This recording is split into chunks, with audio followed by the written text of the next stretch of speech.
All right. Hello, everybody, and welcome to the 26th episode of The Lab. Sitting with you, as always, is Alex Trotter, Lou Follenkamp, and Brandon Wierig, who is currently down in Tennessee.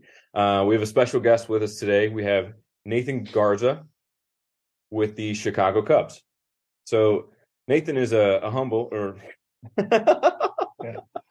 is a humble gentleman, put it that way. No, he's a native of Humble, Texas.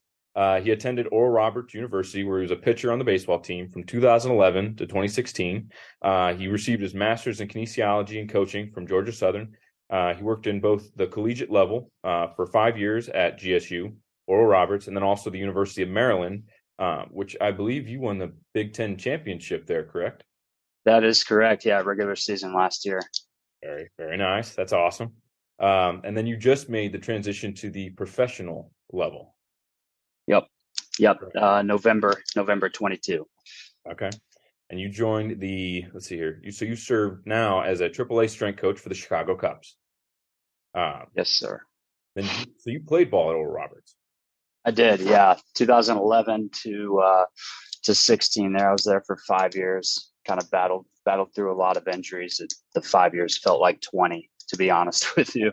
I was kind of a little bit of a player coach by the end of that, but I did. Yeah. Okay. So kind of getting into the thick things right off the get-go, I'm kind of curious because I ask every single person we interview, what kind of led you to wanting to become a strength coach? I mean, it's kind of the typical response of dealt with a lot of injuries, probably wasn't good enough myself to keep playing. Kind of fell in love with the training side of things through all of those rehabs. Ended up spending a lot of time in the weight room and just kind of gravitated towards our strength coaches. And I was lucky enough to have a lot of really bright guys that coached me, and just kind of sort of got plugged into that network and was lucky enough to know a lot of really good S&C guys, and was able to get plugged into some good internships early on, and just kind of kept working my way up the chain. So now here we are in Buffalo, New York. Very nice.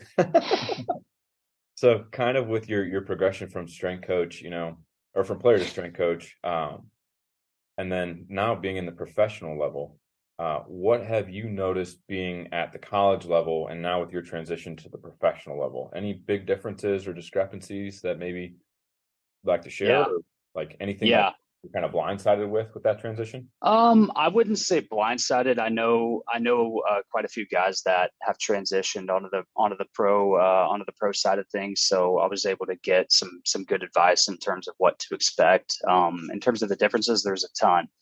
Like obviously you're dealing with millions of dollars, right, on the field.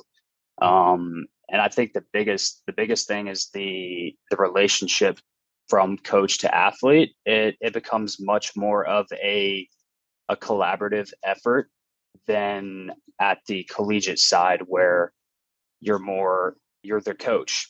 Like I don't get called coach here anymore, which is honestly refreshing. I never actually liked being called coach. It felt weird to me.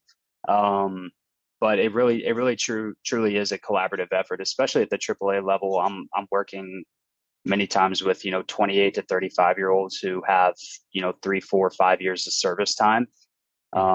Most of these dudes, they have a routine that's already established, and I'm here to help kind of guide them through that, give them suggestions, give them advice. Whereas on the collegiate side, you are the dictator, so to speak. You're in charge of every single aspect of programming, from their conditioning regimen, and in many cases at the smaller schools to nutrition. Obviously, all the aspects of physical performance, prep, all that kind of falls on your shoulders. Where on the professional side, we have so many resources. I mean, we have a team of, I think, 15 guys on the performance side alone, from the minor league affiliates all the way up to the top to our director, and everyone is really involved. And when we sit down and we write programs and we kind of plan out, each block, it's a collaborative effort. Like obviously the players have their own nicks and knacks and things that they're privy to, and routines that work for them that have led to success. So It's not you telling them what to do. It's you kind of having that conversation and help kind of guiding them towards what they want, while also making sure that they're prepared to, have sustained success and health. Okay. So that kind of leads into my next question. So the sustained, success and health. Um, as you guys have gone from college to professional, do you feel like people are more accepting of the advice and like the critiques that you give to them at the professional level compared to the college level? Because I feel like at the college level they're eating it up, they want to do it, they want to get better. I feel like when now you're kind of like the wolf on top of the hill as opposed to the one coming up the hill, you're at that professional level. Sometimes you can get those attitudes and those prima donnas that maybe aren't going to be as accepting. Yeah, I think you kind of deal. It's all on a spectrum, right? Like you have different personalities, and you have different guys that are really open to any change, and then you have ones that are kind of set in their ways, and they've had success because of that. And if I was in their shoes, I wouldn't want to completely overhaul the way that I prepare myself on a day to day aspect. So a lot of times just kind of meeting guys in the middle. If you see something that's like glaring, like, hey, you're doing something that's really not going to be, really not going to be beneficial for you in a long term, we're going to have those conversations and try to make interventions. But um, like I said, you kind of deal with everything throughout that entire spectrum. Some guys will come into the gym, coach, what am I doing today? We've got several position players. One of them extremely successful on our 40 man. He'll come into the gym, coach, tell me what to do. What am I doing? And obviously, I have a plan there, um, written down. But certain times they want to change it up, and they're going to go based on feel. So you just have to be really adaptable and be able to meet each guy where they're at on a particular day, because it's a 150 game season. Attitudes are going to change. You really got to kind of meet those guys, like I said, where they're at. You never really know what's going to happen when they walk through the door. So it's more. I'm more of a sports psychologist on some days than I am a strength coach. That's pretty cool. That's awesome, man. So kind of going into a few of the topics that we've been covering over the last few weeks, we've been really kind of harping on in-season training. Yep. Uh, so at the professional level, how have you gone about monitoring the athletes, especially since they do have 150 games? Yeah. How have you gone about, or what kind of metrics have you been using to monitor the athlete's performance in the gym, but then also kind of correlating it with their performance on the field? Yeah, that's a good question. I think anytime you kind of bring up the word monitoring, I think it's a combination of objective and subjective data. And I think there's extreme value in both of those things. I think it starts with a conversation, number one, and like being able to use your eyes. How do you feel today? How did you sleep last night? What do they look like? Like you can see in their eyes, like whether they're ready to go. Especially when you're around these guys for 7 months out of the year, you kind of know when someone's good and when someone's a little bit off. So finding those little quirks from player to player is huge. And then the objective data, like we've got a ton of technology, force plates, catapult, Hawkeye, Statcast, you have pitch data, all these kind of things that you can use to kind of help formulate, where a guy's at, within a certain training block, within a certain week, within a certain day. And then really it becomes about like monitoring trends, right? You never want to overreact to a single data point, especially in a 150 game season. But if you start to see trends of, say body weights dipping, for an example, you see peak power dipping and you see performance also dipping, then okay, it might be time to make an intervention. But in reality, there's kind of like some certain criterias that I use before I make an intervention. Like number one, is there a lack of power output? Not just from weight room metrics, but on-field metrics, exit velocity, pitch velocity.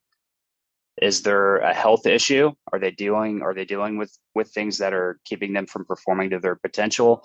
And then number three, is there an efficiency issue? Is there a movement issue on the mound or at the plate? And luckily we have Kinetrax and all this biomechanics data that we're actually able to see and quantify changes from week to week. And if one out of three of those categories is like really, really messed up, then it might be time to make an intervention.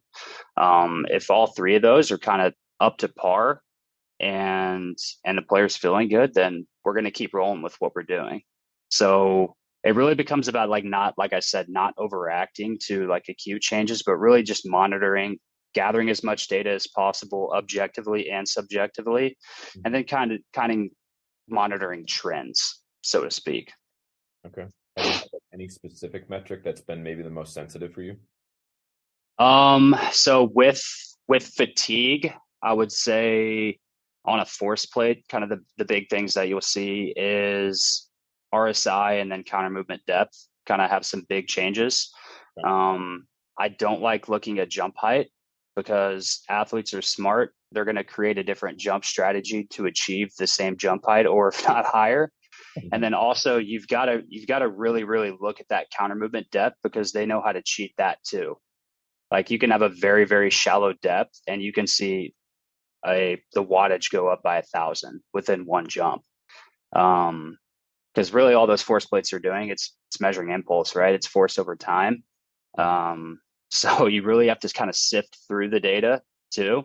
You can't just see a jump in isolation and be like, oh shit, this guy's really, really ready, or this guy's really, really fatigued. You kind of have to kind of sift through some of those things. Mhm. Um, but yeah, counter movement depth, that's really going to usually they're going to create much more of a stretch to try and achieve that same jump height.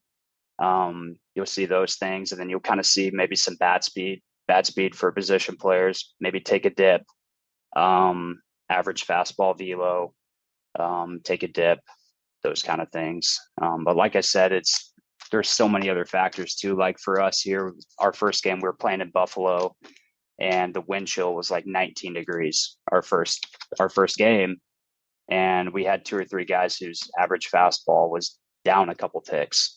I'm not going to freak out and be like, "Oh shit, he's fatigued. I probably need to adjust my training program." It was it What, was 30 degrees outside with 40-mile-an-hour winds out of the north. Of course, his fastball was down a couple ticks. So it's really, like I said, kind of just gathering as much data as you can, not overreacting. But yeah, those are a couple of the things that will kind of show up. okay. All right.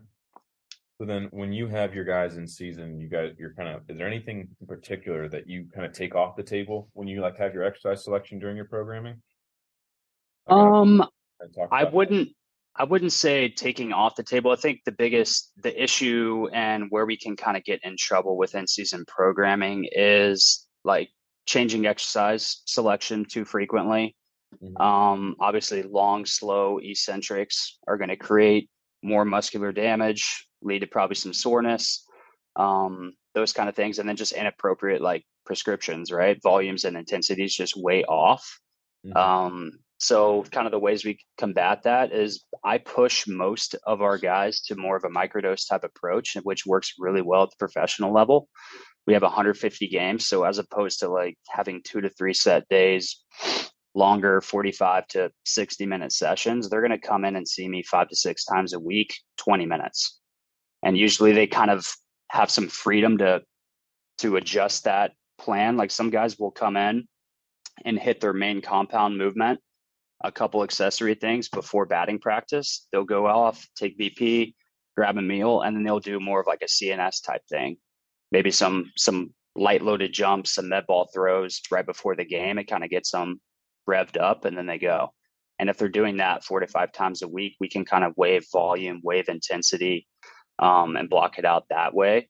That way, they're number one, they're getting a consistent stimulus. So I know that they're not going to be losing power, losing strength, losing tissue quality. And two, they know exactly how they're going to feel every single day, because the workload is consistent.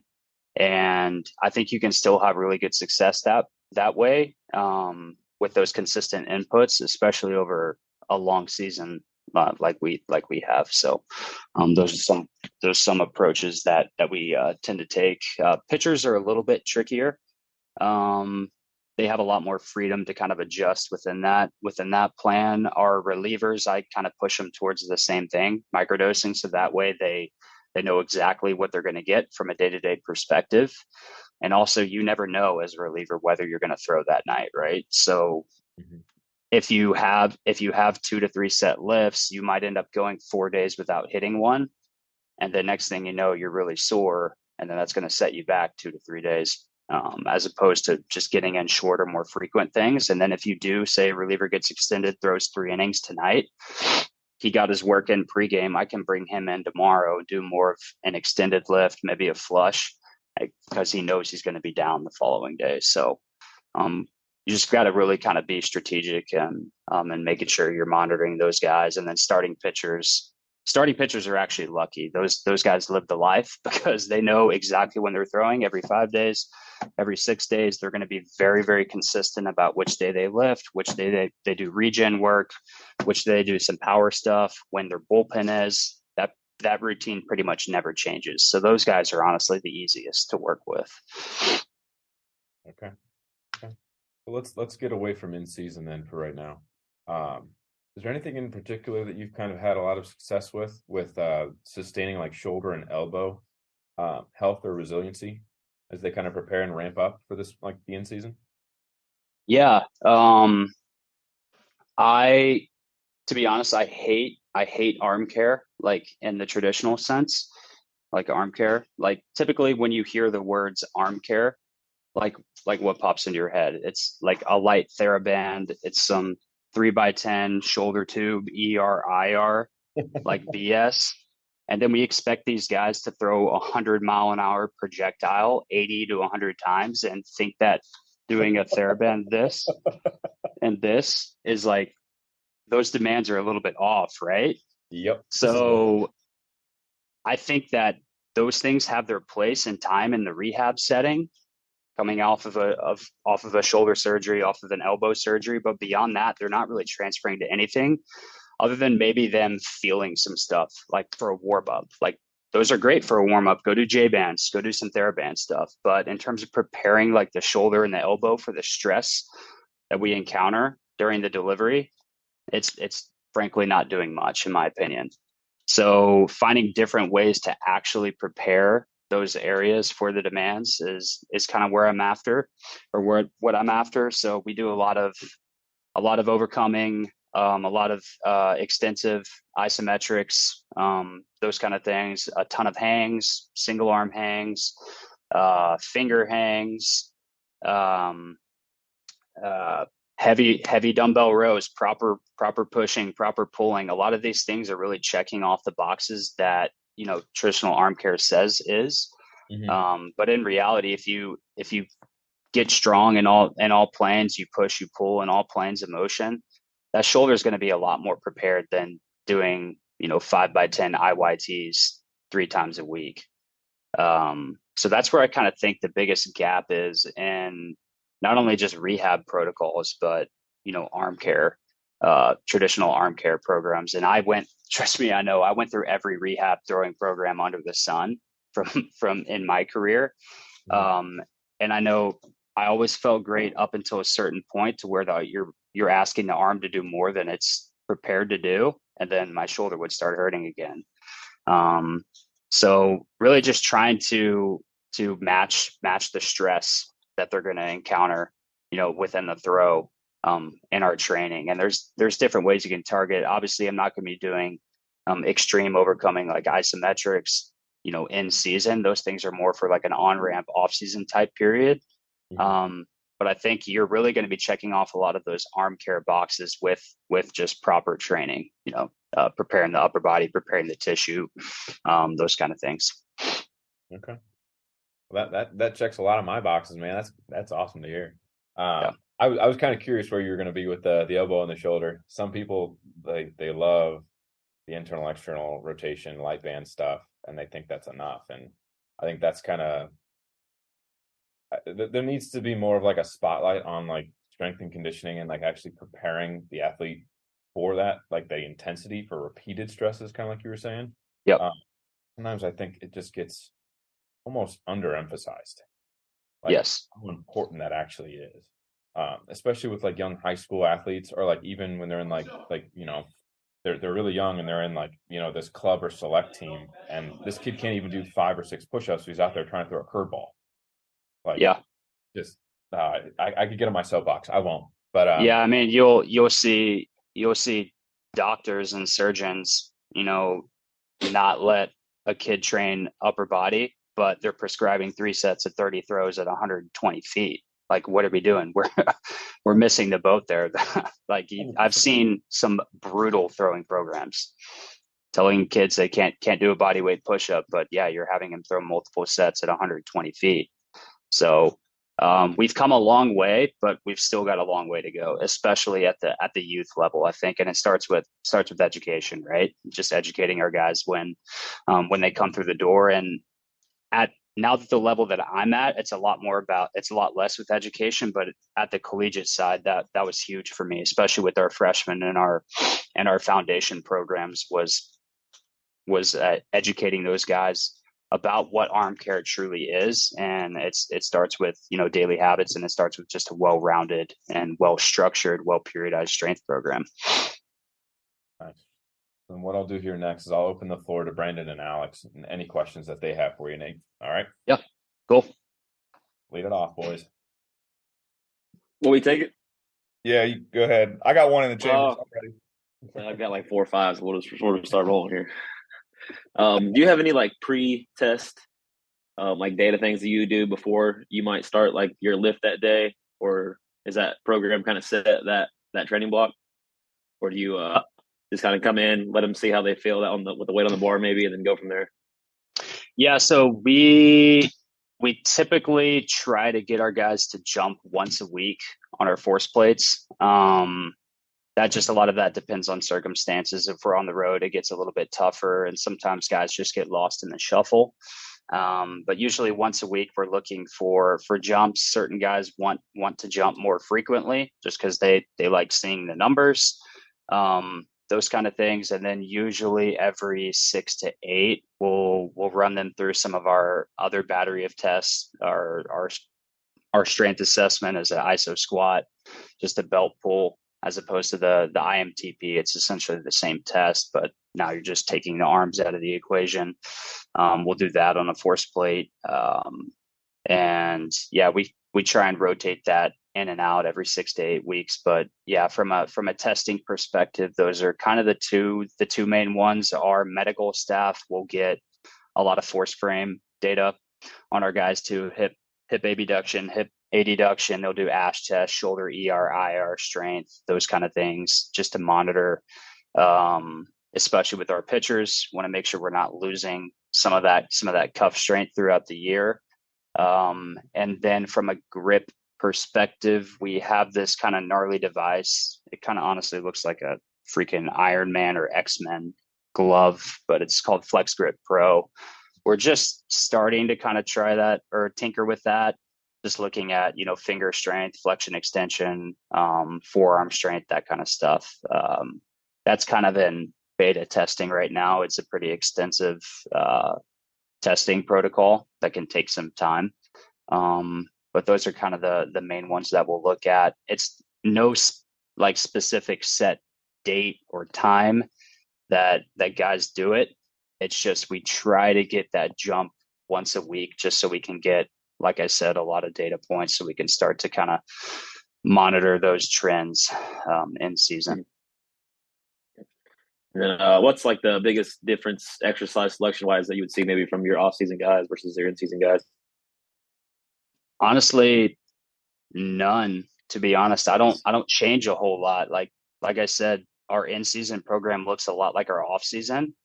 It's just I kind of push guys more towards that microdose. So you get in trouble introducing a lot of new stimulus to the system. If you start throwing new stuff at guys just because they're in season, and like I said, that's where kind of soreness happens. You're adding additional layers of stress, those kind of things. So I try not to change up too much.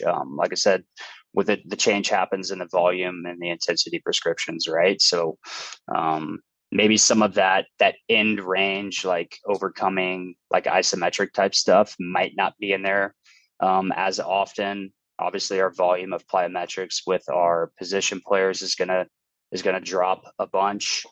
But from an purely exercise selection standpoint, it looks really similar. And from how much has your program maybe like grown or changed from like the college time you were there to the pros now? And then do you miss kind of like having that college setting to where maybe you might have that full control over everything?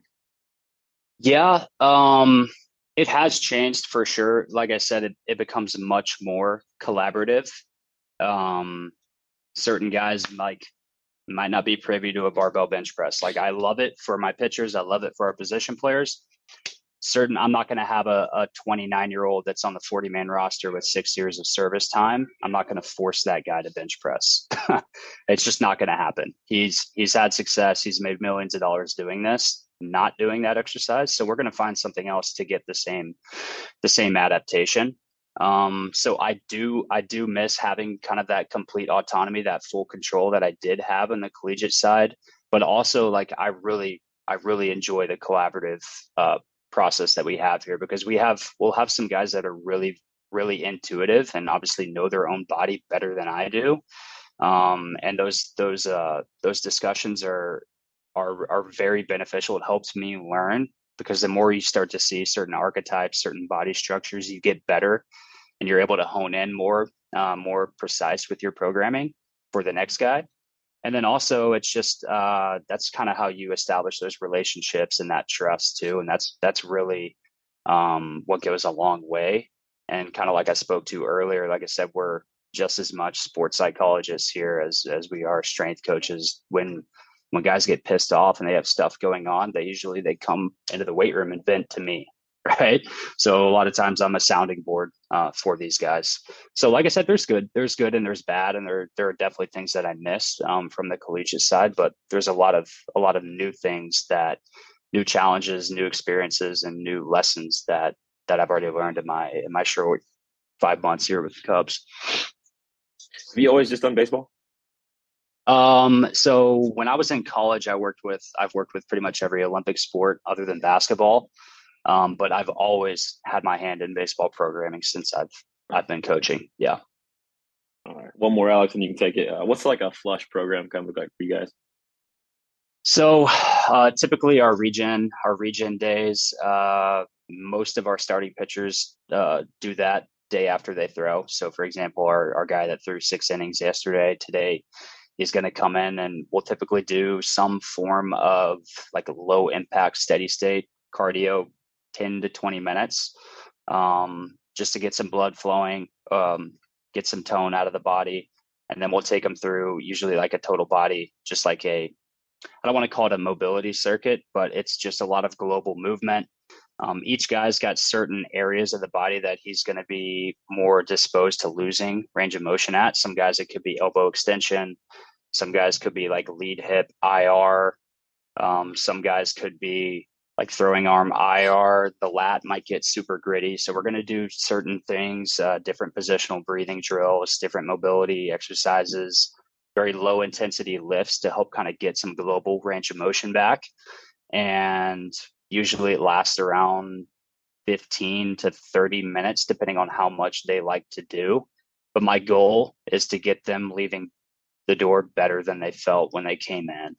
And then typically day 2 post throw is when we'll get after our most intense lift of the week, to kind of help kind of consolidate some stress. I used to do it the other way around, where I would lift our guys day 1. Most of them come in trashed, neurally and physically. So just getting them moving, get that range of motion back, do some, that's where I'll usually do some more extensive isometrics, yielding isometrics, those kind of things, on that day. But yeah, that's typically what kind of goes into a flush. We call them like regen circuits. So not sprint and pull to get lactic acid out the body. Got it. Yeah, that lactic acid's gone. Yeah, it's crazy how long that lactic acid hangs around, right? Some people say, man, it's up to 2 days now. It's crazy. You know, back when I was playing, yeah, it was there all week pretty much. We had to run every day to get it out. All you, Alex.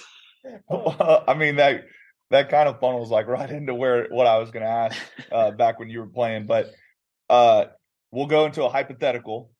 Yeah. Like top 3 things that you wish you would have changed from like a high school level, college level to where you are now, in order to continue you playing.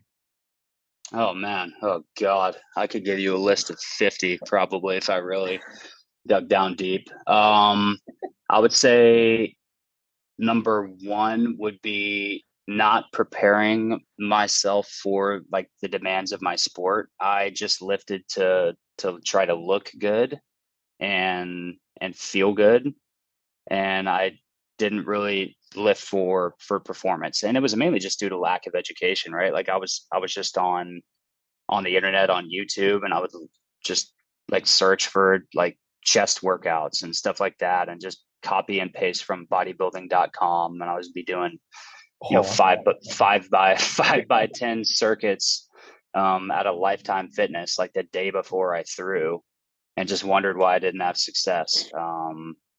It's kind of crazy looking back at actually how long I was actually able to sustain like health until I got hurt. And once I got hurt, though, I just kept getting hurt. But I would say number two is more isn't always more, and more isn't always better.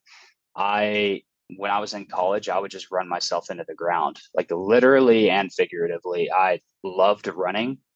I remember if I threw, I was like a late inning reliever, and if I closed that game, I would be an hour and a half after the game ended, and in the right center gap, just running repeat wind sprints till like I wanted to puke. And then I would sneak into our weight room and lift when it was closed. If Tyler Whitmer is listening to this, he can attest to that. He probably wondered who was moving the damn equipment around at midnight the day after games.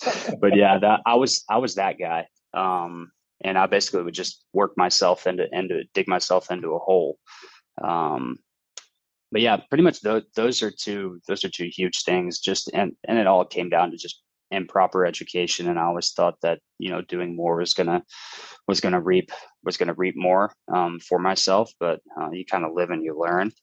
And then I would say number three, just movement quality. I always chased like more numbers, higher. Like if I could squat more, I'm gonna throw harder. If I put more weight on, I'm going to throw harder. If I bench more, I'm going to throw harder.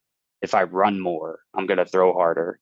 And it's just this improper and misproper understanding of kind of where performance, where output, where velocity, where all of these things come from. I chased numbers as opposed to movement efficiency, movement quality, and yeah, it led to a lot of injuries. But it also, I can't really be mad at myself for all that, because now I'm kind of here, and now I get to help kind of guide guys and keep guys from making the same mistakes that I used to make all the time. Yeah. And I think our industry is in a much better spot than it was 10 years ago when I was playing, especially on the baseball side. So yeah, I'd probably say those three things. Yeah. That's kind of what I've noticed. At least like in the industries that we've talked to and stuff like that, around like the same age group as all of us, is we've all had an explanation of things that we would have done different and why. So then we can tell that next generation, like, hey, like at the end of the day, you still get to make your decisions, but here's what I wish I would have done, and kind of like explain that to them. And I think it just builds the relationships of like trust as well. Yeah, no doubt.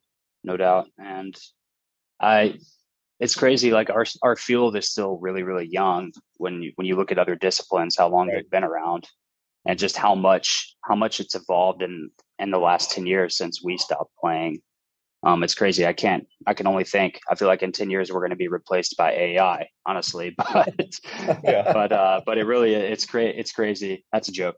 But it is crazy how much it's evolved. And yeah, every year I learn more and more, and it's true. Like the more you know, the more you don't know. And I feel dumber, but I just try to surround myself with people much smarter than me, and keep growing. I think that's a good note to end on, guys. We hope everyone enjoyed the conversation that we had today with Nathan Garza from the Chicago Cubs. We will see you guys all next time.